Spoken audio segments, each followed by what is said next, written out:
So yesterday I had a lengthy conversation with a lady. I know her for the past I think 14 years or so.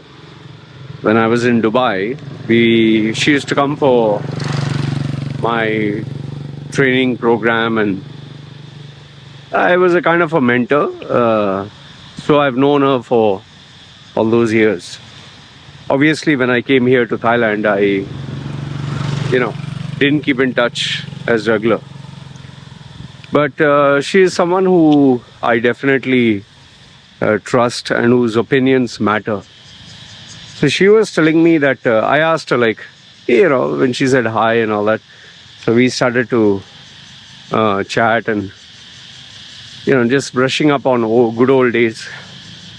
So I asked her, what is the difference between life before COVID, now COVID, and after COVID? Now, how is it? And these were some of the observations that she gave me. So you can tell me if it matches with what you're going through. The first thing what she told me is, obviously life has improved better than what it was during the COVID lockdown. But now things have become very, very expensive. Obviously inflation, the number of people applying for jobs has gone through the roof. People are ready to work for cheap salaries or lesser salaries. And that also people who are just new to the country without even understanding the fact that, how will you manage your expenses? She was also informed by tenants, some of her neighbors, that rent is going to increase for them. Then in terms of traffic, it seems that she finds it very stressful because she doesn't like driving to work and all that.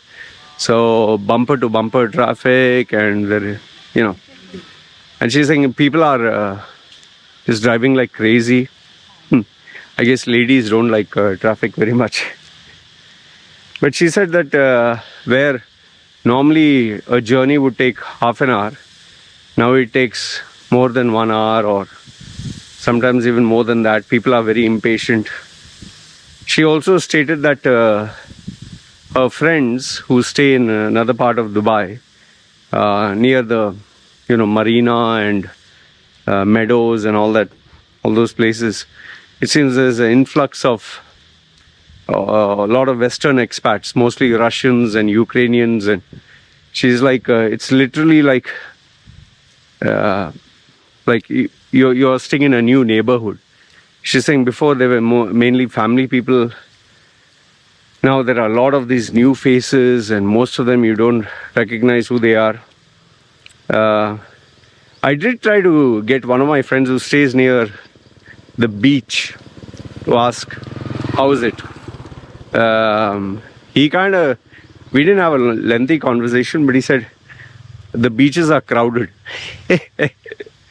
Plenty of people on the beach, and he's saying, it's a lot of fun going on the beach. In fact, the reason he was busy, he's telling me, is a lot of girls he can talk to, and he's busy picking up girls. I was like, just be careful of the STD, don't get too much of that.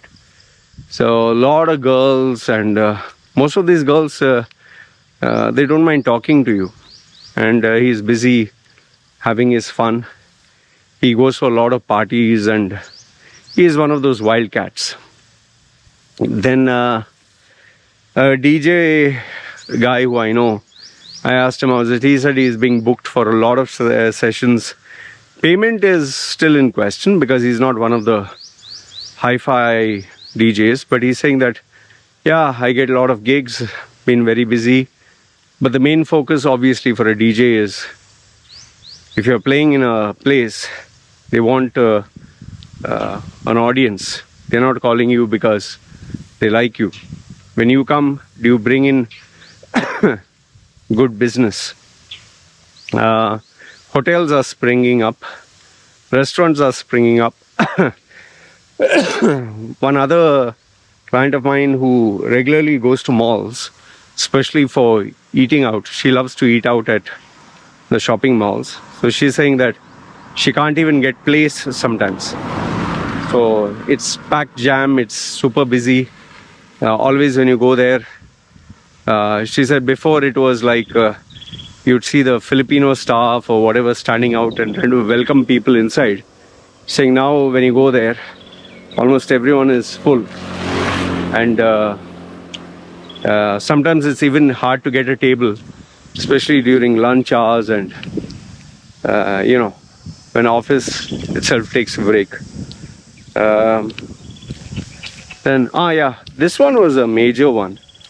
The taxes. There's a lot of buzz about introduction of new taxes. And I told you this. See, before people were laughing at me when I told them, see, UAE is going to introduce taxes. And I said this even before COVID. I told you that there will be taxes. And obviously, I got these newbies who come to UAE. Just stayed in UAE 1 year, 2 years. And they check my channel. Hey, you half-naked beggar. You UAE hater. UAE is my home. And boss, you just stayed for 1 year or 5 years. And what exactly do you know about UAE, man? So when I was telling them, yeah, there are taxes and taxes are going to start and all that, they were like, oh no, you're simply sharing fake news. Okay, fake news, no taxes. Yeah, guess what? Even it seems residency tax is coming. I think they're planning and experimenting with income tax. So, see, remember this much. Remember what I told you. Once they introduce one tax, they will try to introduce another tax. Then they'll introduce another tax. They'll keep introducing one tax after another until they kind of make sure that they have introduced all the kinds of taxes possible. They will have, this is my gut feeling, they'll have business tax, they'll have export tax. I mean small bits. 2%, 5%, 9%. It will not be very big. But they'll keep experimenting, at least for this generation.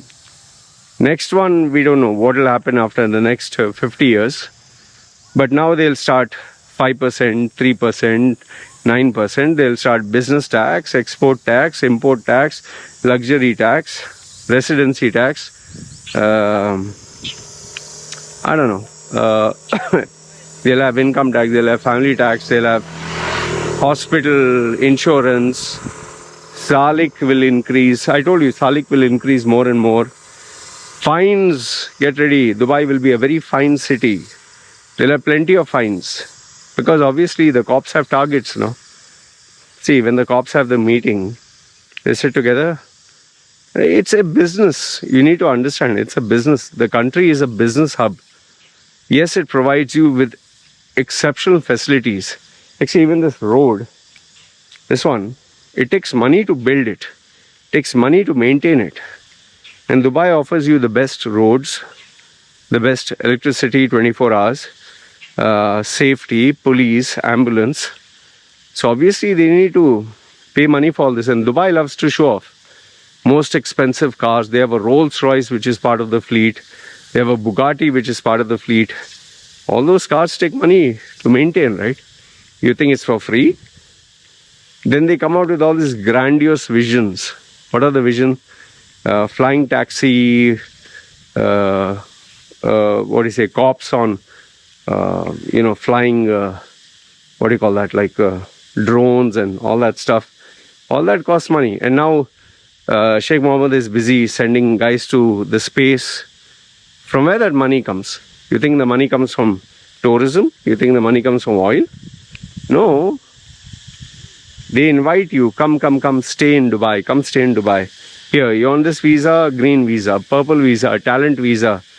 Okay, don't pay for 1 year, pay for 10 years. Stay here for 10 years. So they're taking 10 years worth of income in advance. And what UAE realized during COVID was, the more people that stay here, the more people will spend money, the more revenue we will get, the more we can tax them, the more charges can be levied, and that's how the economy runs. If you don't have, let's say for example, simple maths, you have 10 people staying there. You can only charge 10 people. Say each one of the 10 pays 10. It's 100. But now if you have 100 people and you charge them 10, it's 1,000. Now imagine if you get 100,000. You get 1,000,000. But obviously to make the million stay, you need to have roads, housing, facilities. And remember, during COVID, there were plenty of unsold apartments, unsold villas, unsold flats. You remember Damak? They were busy complaining. And they were giving you bullshit about what? There's going to be a crypto. UAE is going to be the crypto hub. UAE is going to be where all the hackers and all the IT professionals and blah, blah, blah. Yeah, so they called all those people with, who had crypto kind of incomes or businesses which are not regulated, which they couldn't legally open in countries like US. And so Dubai is not having any regulations. Come, we'll open it here. And now there are a lot of people with, which I've told you, black money. They are staying there and they convert it to white. So when you buy a flat or when you buy anything, see, Dubai is one place you can bring how much ever money you want. Open up a bank account. The bank is not going to ask you, where is this money from? Prove it to us. Source of income. Nothing. You kept the money, kept it in the bank. Thank you very much. We'll offer you facilities.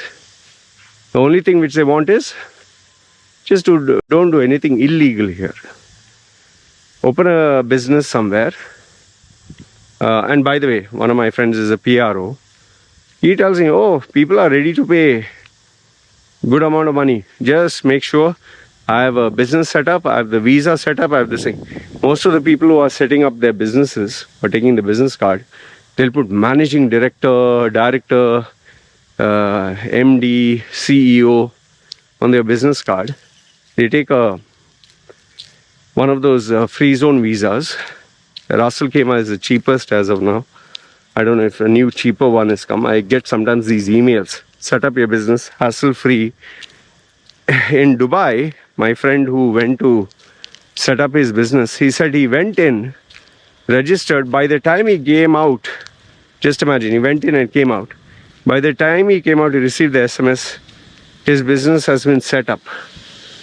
So when you can set up a business so easily, I mean, what's preventing you from wanting to come to UAE? So they'll give you the visa to stay for free. Just show the money. Nowadays, even your ban you can remove if you have the money.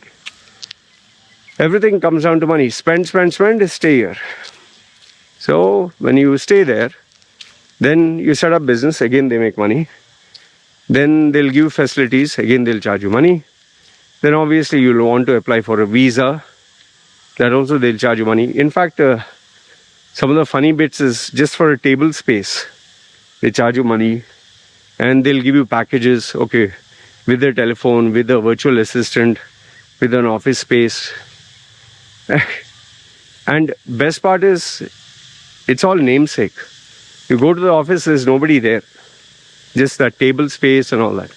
And some of the places, it's how you play with the loopholes. You take this office space, for example, I'm just giving an example. You take this office space, there's nobody there. You give it to, sell it off to 10 people. Okay, all the 10 will claim that, I have an office space here, and like co-working space.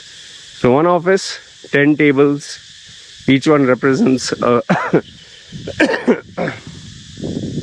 each one represents a company. Each company has 1 or 2 visas, telephone line, mobile phone, registration, website. Website, you can create a dummy website, put all internet-based images, get a website guy to, now you can put a chat GPT, write down something of the website, put it there. If email, send this generic email. Telephone, you can buy from Do or Etisalat. And that's it. But now what is happening is the people who live there as family members, who have families, who have children, they will find it tough because now they'll be comparing life before to life now. Obviously, supermarkets and all these places, when the rents go up, expenses go up, and then they have to pay insurance, they have to pay all these taxes. So prices of commodities go up. So your purchasing power gets low, right? And that is where it becomes stressful. Even schools, they'll charge you for the bus, they'll charge you for the books, they'll charge you for the schooling, they'll charge you for facilities that they offer.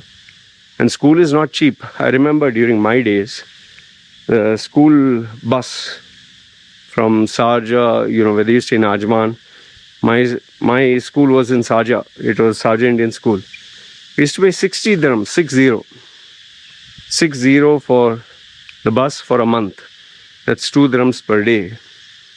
Obviously, today you can't get that. I'm sure it's much more than that, 500 or more than that. And the school fees per month was 150 dirhams or 120. 150 was for the senior. And books that I would buy during the open house day, brand new books, textbooks and all that, used to buy from the school itself. They had this place where they would sell books. I think it was 100, 200 bucks. Expensive for us in the 80s. Today I'm sure it is much more. There was Munna bookshop, Aurora bookshop for Sergeant in School. I don't know if they still exist. Aurora, I think, closed down. Munna bookshop, especially during the open house day, there was no place. You had to stand in line. And those guys are busy minting money. Minting is left, right and center. Imagine 2,000 students, 2,000 people's business. Oh, I remember those days. Obviously, the new textbook, you put a brown paper covering, put a label, write your name. Looks nice, new school bag.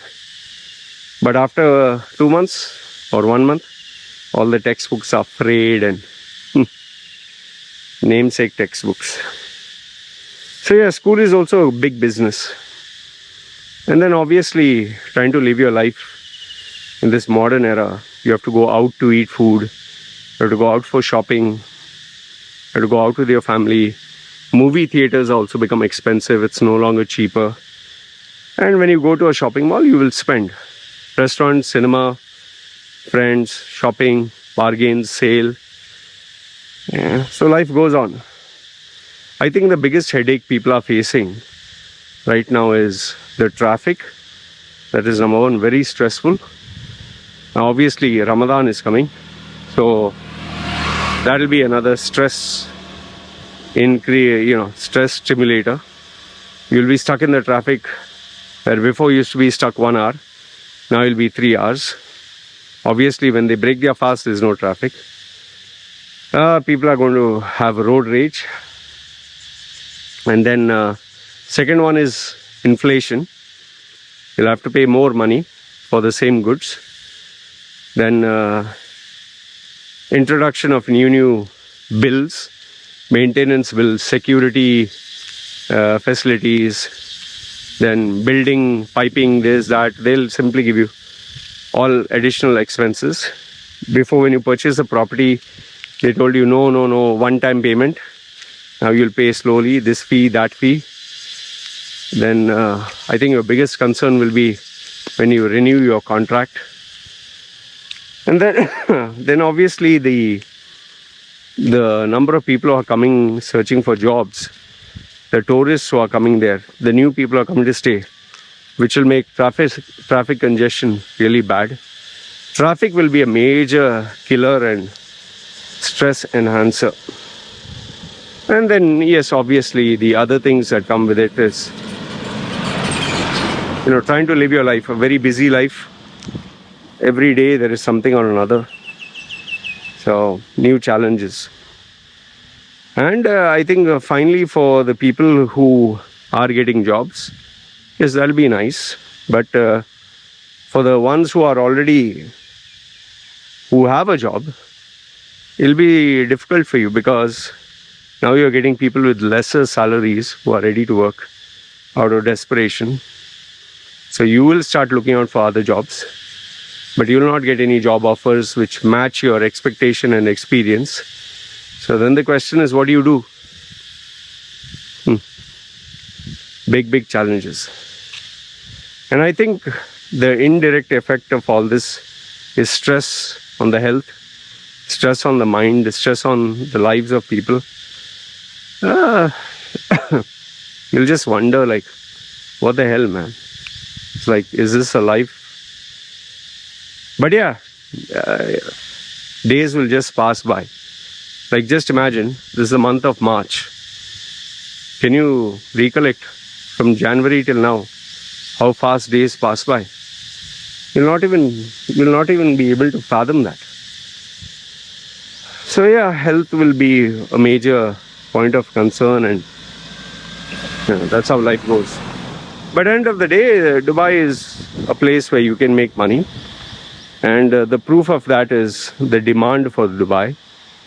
If Dubai you could not make money, people wouldn't be flowing in droves to Dubai.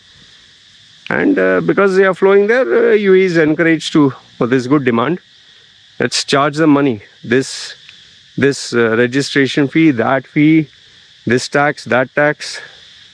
Lawyers will have a nice day. Accountants will have a nice day. PRO companies, landlords will be very happy. Now it's time to make money. And if you're running a business, this is the time to make money and enjoy as you're making it. So overall, this is what I see happening. Just get ready for a very fast and furious life where I think you'll miss the good old days. Hey doggy. Nice Dacian. That's a nice dog. So yeah, overall this is what it is, man. In fact, here itself, where I'm staying, the number of people who have come to stay here from Russia, Ukraine, from Europe, in my 6 years, I've never seen so many people all at once come. So that's clearly an indication that the economies of the world are changing. So overall, all I can tell you is, there's only one mantra that I believe: survival of the fittest. Make hay when the sun shines. Drive safely. You have to pay your bills. Try to save money wherever you can. Generate as much money as you can. If you're a salaried guy, every month what you earn makes a big difference, so aim for a bigger salary. Learn to use people and relationships, because they will keep you as long as you're useful. The day you've lost your function, bye-bye. And I think the last bit is, remind yourself, why are you in UAE? For what? You're there to make money. You're not there to make friends. Yes, you're there to enjoy life. So enjoy that also. But be mindful, because end of the day, it's not how much money you earn. It's not even how much money you spend. How much is remaining in your savings? Because even though that sounds very boring and stupid, I've learned it the tough way that that's the only thing that matters here. So make hay when the sun shines. And right now the sun is shining brightly. Everybody's making money. I hope you are too. Anyway, this is what I wanted to share. Let me know your thoughts in the comments below. This is me signing off. Guys, take care. Ciao. One. You come here? Now? Maybe we have another new person. All the houses are taken. Before, these houses were empty for 6 years. Yeah. You come here? No. New? Okay, you take. Okay. All right. Chalo guys. Guys, take care.